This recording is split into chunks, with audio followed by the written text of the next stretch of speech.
जय श्री गणेश। हर हर महादेव।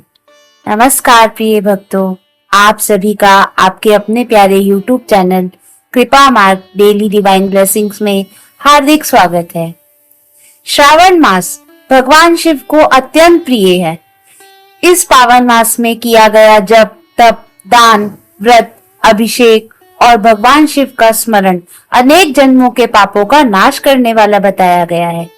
आज से हम प्रारंभ कर रहे हैं श्रावण मास महात्म्य कथा, जो पुराणों में वर्णित दिव्य कथा है।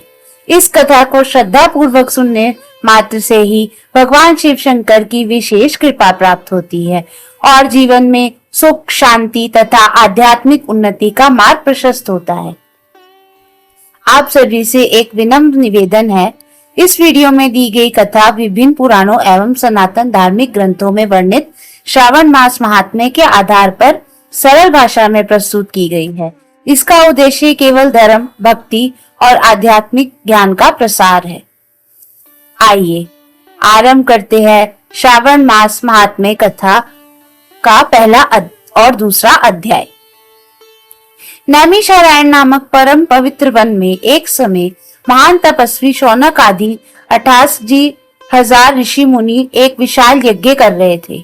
उस यज्ञ का उद्देश्य केवल अपना कल्याण नहीं बल्कि संपूर्ण संसार के प्राणियों का मंगल था। वहां का वातावरण अत्यंत शांत और दिव्य था। वेद मंत्रों की ध्वनि चारों ओर गूंज रही थी। यज्ञ की पवित्र अग्नि से वातावरण सुगंधित हो रहा था। सभी ऋषि भगवान का ध्यान करते हुए धर्म की रक्षा और लोक कल्याण के विषय में विचार कर रहे थे। उसी समय वहां पधारे महान ज्ञानी सूत जी महाराज। उन्हें देखते ही सभी ऋषि अपने आसन से खड़े हो उठे। उन्होंने विधि पूर्वक सूत जी महाराज का स्वागत किया, उनके चरणों का पूजन किया और अत्यंत आदर पूर्वक उन्हें श्रेष्ठ आसन पर विराजमान कराया। कुछ समय तक भगवान के नाम का कीर्तन और सत्संग चलता रहा। तत्पश्चात शौनक ऋषियों ने विनम्र होकर कहा, हे सूत जी, आप समस्त पुराणों के ज्ञाता हैं। आपने महर्षि वेद व्यास जी से दिव्य ज्ञान प्राप्त किया है। कलयुग के मनुष्य अल्पायु, दुर्बल, चंचल और पापों से घिरे हुए हैं। ऐसे समय में कौन सा ऐसा सरल उपाय है जिससे सामान्य मनुष्य भी भगवान की कृपा प्राप्त कर सके? ऐसा कौन सा व्रत, कौन सा मास और कौन सा पुण्य कार्य है जिससे जीवन सफल हो जाए? सूत जी मुस्कुराए और बोले, ऋषिवरों, आपने अत्यंत कल्याणकारी प्रश्न पूछा है।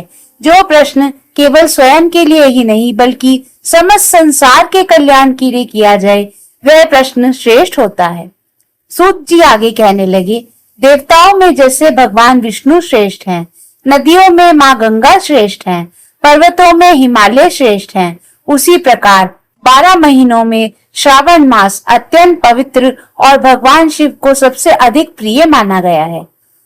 उन्होंने बताया कि श्रावण मास में भगवान शिव की उपासना करने से अनेक जन्मों के पाप नष्ट हो जाते हैं। जो व्यक्ति इस महीने में प्रातः स्नान करके शिवलिंग का जलाभिषेक करता है, भगवान भोलेनाथ को बिल्व पत्र अर्पित करता है, ओम नमः शिवाय का जाप करता है और श्रद्धा से भगवान का स्मरण करता है, उसके जीवन में शुभ फल प्राप्त होने लगते हैं। सूत जी आगे कहते हैं, श्रावण मास में किया गया छोटा सा पुण्य भी अनेक गुना फल देने वाला होता है। यदि कोई व्यक्ति केवल 1 लोटा शुद्ध जल भी भगवान शिव को अर्पित कर दे तो भोलेनाथ उसकी भक्ति से शीघ्र प्रसन्न हो जाते हैं। आगे सूत जी ने कहा, भगवान शिव अत्यंत भोले हैं। वे धन, वैभव या दिखावा नहीं देखते। वे केवल भक्त की श्रद्धा और निष्कपट भाव को देखते हैं।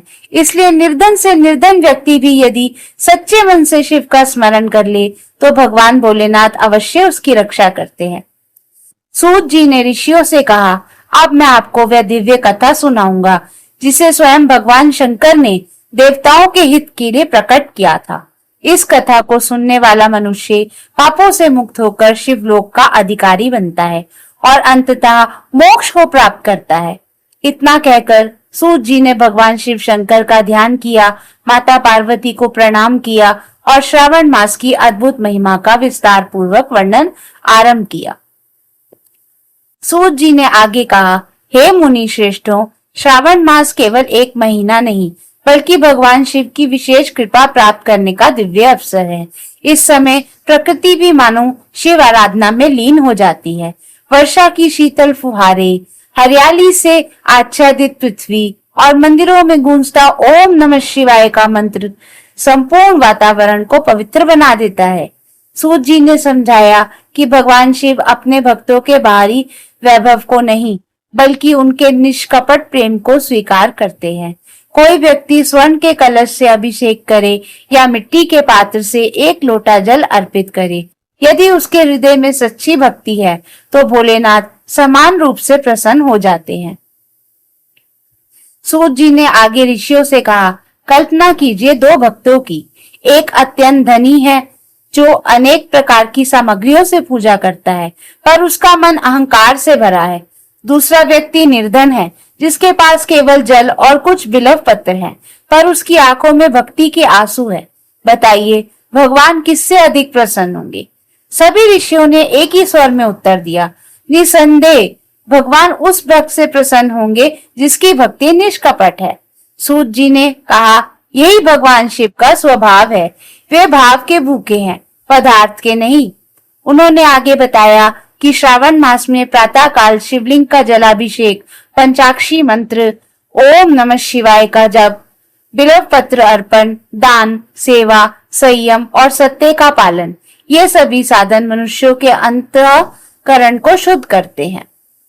उन्होंने कहा, जो व्यक्ति इस मास में क्रोध, लोभ, ईर्ष्या और अहंकार का त्याग कर दे और दया, क्षमा और प्रेम का आचरण अपनाए, वही वास्तव में श्रावण व्रत का फल प्राप्त करता है। सूत जी ने एक महत्वपूर्ण संदेश देते हुए कहा, केवल पूजा करना ही पर्याप्त नहीं है। यदि व्यवहार में कटुता, छल और अन्याय बना रहे तो पूजा का पूर्ण फल नहीं मिलता। भगवान शिव उस भक्त पर विशेष कृपा करते हैं जिसके जीवन में सत्य, करुणा और सेवा का प्रकाश हो। ऋषि मुनि अत्यंत आनंदित होकर यह उपदेश सुनते रहे। उन्हें अनुभव होने लगा कि श्रावण मास का वास्तविक महत्व केवल धार्मिक अनुष्ठानों से नहीं बल्कि अपने जीवन को भगवान शिव के आदर्शों के अनुरूप बनाने में है।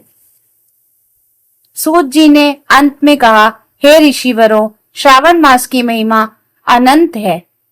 इसकी प्रत्येक कथा मनुष्य को धर्म, भक्ति और सदाचार का मार्ग दिखाती है। जो श्रद्धा से इसे सुनता है, सुनाता है और जीवन में अपनाता है, उस पर भगवान शिव की कृपा निरंतर बनी रहती है। तो प्रिय भक्तों, श्रावण मास हमें केवल व्रत और पूजा करना नहीं सिखाता बल्कि अपने जीवन को भी पवित्र बनाने की प्रेरणा देता है। भगवान शिव का संदेश है कि सच्ची भक्ति वही है जिसमें विनम्रता, करुणा, सत्य और सेवा का भाव हो। यदि हम प्रतिदिन कुछ समय भगवान शिव का स्मरण करें, ओम नमः शिवाय का जाप करें, अपने माता पिता, गुरु और बड़ों का सम्मान करें, जरूरतमंदों की सहायता करें, तो यही श्रावण मास की सबसे बड़ी साधना है। आइए अंत में हम सब मिलकर भगवान शिव से प्रार्थना करते हैं। हे देवों के देव महादेव, हे करुणा निधान, हमारे मन को पवित्र बनाइए, हमें धर्म के मार्ग पर चलने की शक्ति दीजिए, हमारे परिवार में सुख, शांति और समृद्धि प्रदान कीजिए तथा हम सब पर अपनी कृपा दृष्टि सदैव बनाए रखिए। हर हर महादेव। अगर आपको ये कथा और इससे मिलने वाली प्रेरणा पसंद आई हो तो वीडियो को लाइक करें, शेयर करें और चैनल को सब्सक्राइब करना ना भूलें। हर हर महादेव।